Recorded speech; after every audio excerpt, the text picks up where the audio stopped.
राधे राधे भक्तों। तो आज हम श्रवण करेंगे कार्तिक मास का 12वां अध्याय।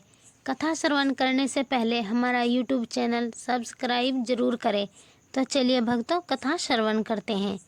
नारद जी ने कहा, जो प्राणी इस संकट को नाश करने वाले स्रोत का पाठ करेगा वह विष्णु भगवान की कृपा से कभी भी दुखी न होगा। देवतागण इस प्रकार की स्तुति करने लगे। अब विष्णु भगवान को देवताओं की विपत्ति का ज्ञान हुआ। विष्णु भगवान तुरंत सैया से उठकर खड़े हुए और उदास होते हुए गरुड़ पर सवार होकर लक्ष्मी जी से कहने लगे।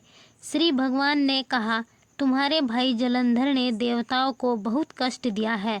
देवताओं ने मुझे युद्ध के लिए बुलाया है, अतः शीघ्रतापूर्वक मैं वहां जाऊंगा। लक्ष्मी ने कहा, नाथ, हे कृपानिधि, मैं आपकी प्यारी पत्नी हूँ। यदि मैं सर्वदा आप में भक्ति रखती हूँ तब आप मेरे भाई को युद्ध में कैसे मार सकोगे। भगवान ने कहा कि शिवजी के अंश से उत्पन्न होने के कारण, ब्रह्मा के वरदान के कारण तथा तुम्हारी प्रीतिवश जलंधर मेरे वध योग्य नहीं है। नारद जी ने कहा कि विष्णु भगवान लक्ष्मी जी से ऐसा कहकर गरुड़ पर आसीन हुए। शंख, चक्र, गदा और तलवार धारण किए हुए दैत्यों से युद्ध करने के लिए विष्णु भगवान शीघ्रता से जहाँ देवतागण स्तुति करते थे वहाँ जा पहुँचे। तदंतर गरुड़ के पंखों द्वारा प्रताड़ित वायु के वेग से पीड़ित होकर दैत्यगण आकाश में उड़ने लगे। जिस तरह वायु में आहत होकर मेघ आकाश में उड़ते हैं, दैत्याधीश जलंधर राक्षसों को वायु पीड़ित देखकर क्रोधित होता है। उछलकर विष्णु के समीप गया। श्री नारद जी बोले, जलंधर राक्षस को फिर आता हुआ देखकर सभी इंद्रादि देवतागण भय से कांप गए।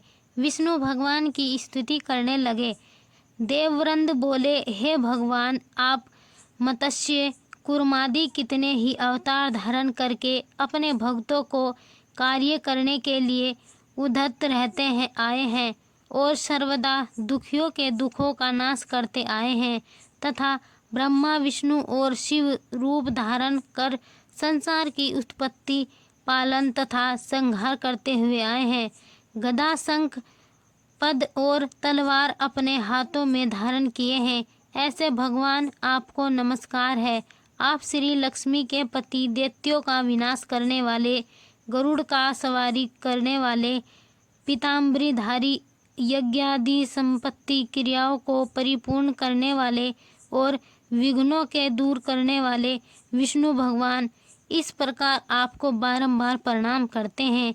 हे विष्णु, आप राक्षसों से पीड़ित देवताओं के दुखी रूपी पर्वत के लिए वज्र के संदर्श हैं और शेष रूपी सैया पर शयन करते हैं। सूर्य तथा चंद्रमा ये दोनों आपके नेत्र हैं। इस प्रकार सब रूपधारी आपको हमारा बारंबार प्रणाम है। भक्तों, यह थी कार्तिक मास के 12वें अध्याय की कथा।